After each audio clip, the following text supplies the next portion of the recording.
Hey, what's going on, guys? Welcome to another Last Cloudia video.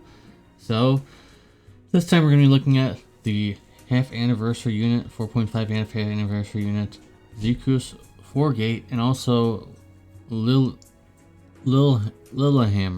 the UR. So let's go ahead and look at him. He's got a unique ability here on the second skill, which is not his third, which is surprising.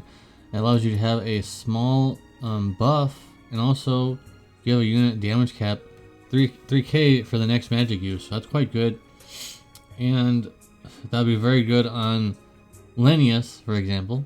Lenius to get his 6-star awakening and things like that, so Lenius would be very good, helpful with that. And then surprisingly, his Cryoverse is only one enemy instead of AoE. So basically what his first thing is, I'm going to boil it down to, is it just boosts his charisma if you have ice only. So he's basically an ice leader, quote unquote. It's not a technical real term being used in this game, but it's easy to say that he's an ice leader, right?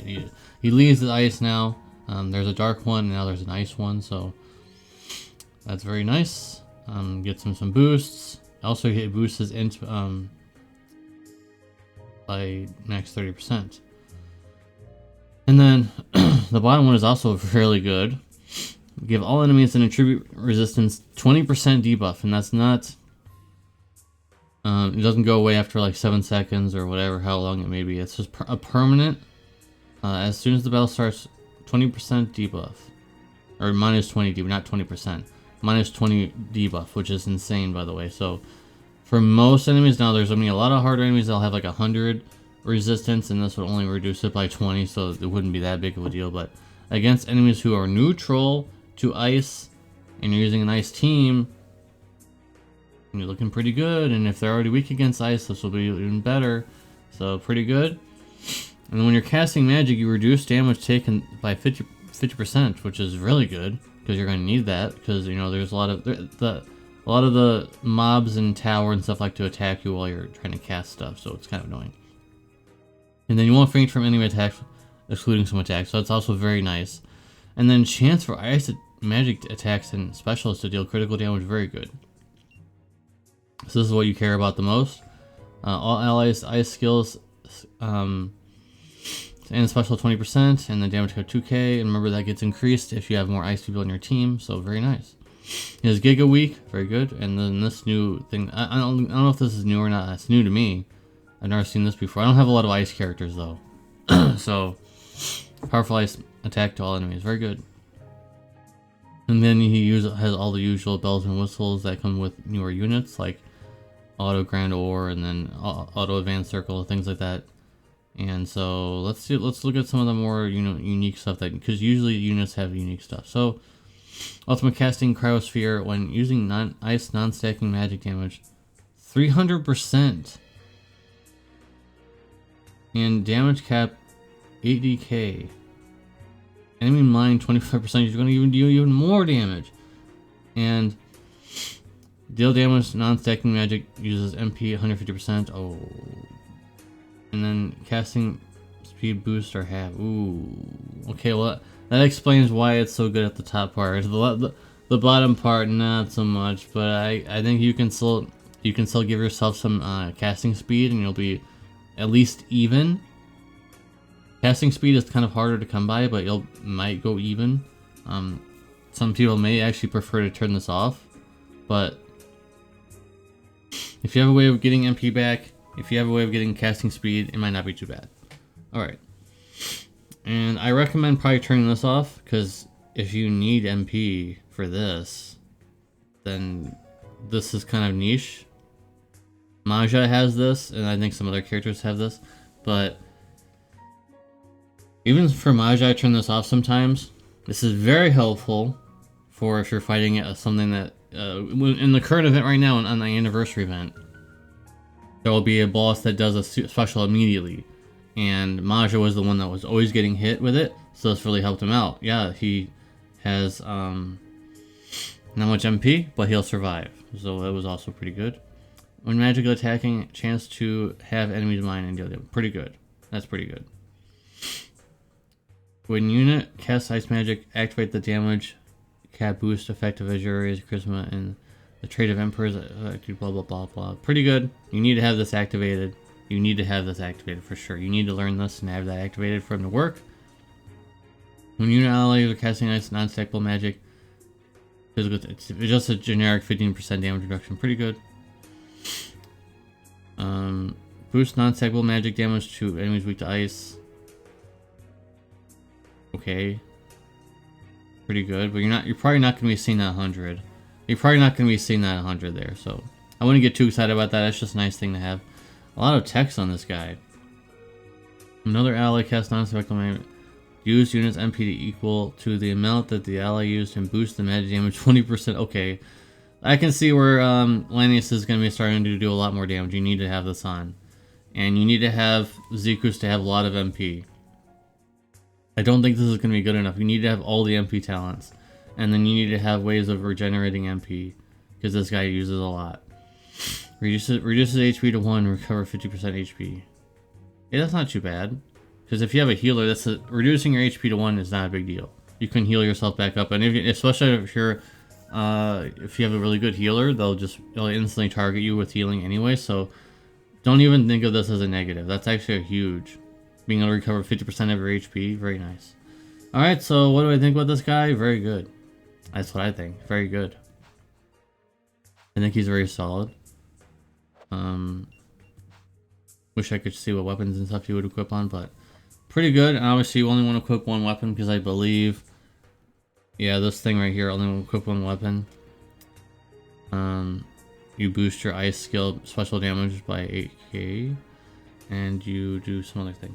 So what am I gonna give him for an ice leader? Because this is the first leader, and ice needed a lot of help because Lanius was basically carrying the ice element for a long time.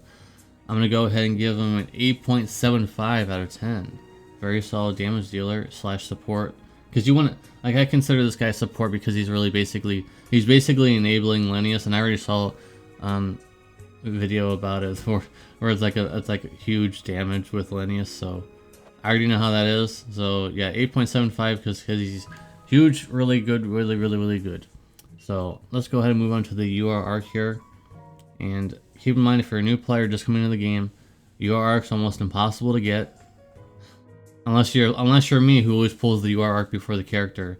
You kind of want the reverse, though. Characters are a lot more valuable, for the most part. Anyways, unlimited attack magic 30%. What?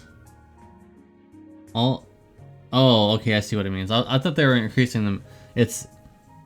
I believe this is like anti-type or something, maybe?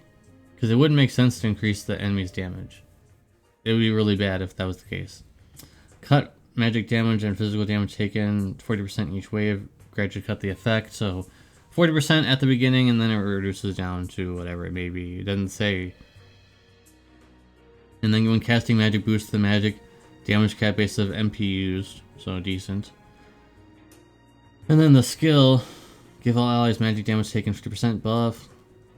Doesn't say how long it lasts, so very good.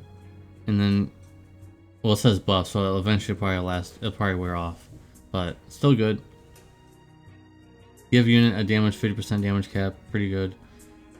It's alright. And then this obviously would be very valuable for the new Zekus or Lanius. And then we see here we have the Staff Mega Boost, we have Life Aura, very good. Both of these are fairly good. And then Magic Aura, of course, we know that's good. Pretty good. The rest, whatever. MP up 4 at least. Or is that 5? Or is that 6? I think that's 4. But V is 5. Maybe that's 6, I don't know. It's been a while since I've seen Roman numerals. Anyways, I'm gonna give the arc an 8, just because the AER is pretty good. That's the reason why it's going up a little higher. I don't think the UR arc is worth chasing, in my opinion. I think it's just nice to have. If you're pulling for him and you get it, nice. If you don't, oh well. Alright, now that the review is over, we're gonna go ahead and look at what he got for his equipment here, if you're someone who pays for the game. put some money into the game and gonna do the paid step up. Since these are robes, it's pretty nice, and you're gonna be equipping this because you only want to equip one weapon anyways. Non-stacking magic damage, 5k, decent, I guess. Critical damage, Cat. Remember, he can do criticals with his passive there. 5k, and then damage taken, a generic 10% damage reduction, and then MP 10%, and then you get a little bit of MP on top of it. And keep in mind, in the future or now, I don't know if it'll be able to. You can do it now, or I guess I can find out. If you can upgrade it now, it'd be a lot better. If you can't do it now, eventually you will be able to upgrade it. Let's find out together. And if you don't know, you can actually just go here and just go to this, and now you can find out if it's upgradable now or not. Does not look like, at least in this part, it does not look like it's able to be upgraded right now. Apparently I don't have whatever this is. Oh, this is probably from the event. Because it literally looks just like the paid equipment one, except it's green instead of blue. Alright, so like you can't upgrade it for it right now, but that's still pretty good. It's still pretty good equipment. So if you are someone who doesn't have a lot of robes, but you're spending money on the game, you can probably get that. But that's about it. That's all. That's what I think about that. And I'm gonna show you guys just as an ending to the video, show you guys what I voted for. This is what I'm voting for, just because we haven't had a new shift version of him in ages. We haven't had a new version of her in ages, and she doesn't. I don't think she even has a shift form of this girl. I remember when she came out too. She was so, like, people were like so on her, but she was, you know, pretty neat to have. So it'd be nice to see a shift version of her. And you don't bother clicking on the poll rankings because it doesn't tell you until it's over. I don't see what the point of putting it in here until the ending is, would it be, but whatever. Alright, that's going to be the end of the video, guys. Thank you guys very much for watching. Appreciate you. Let me know if you pulled him. I will be pulling for him in the next video, which will probably be tomorrow. Peace.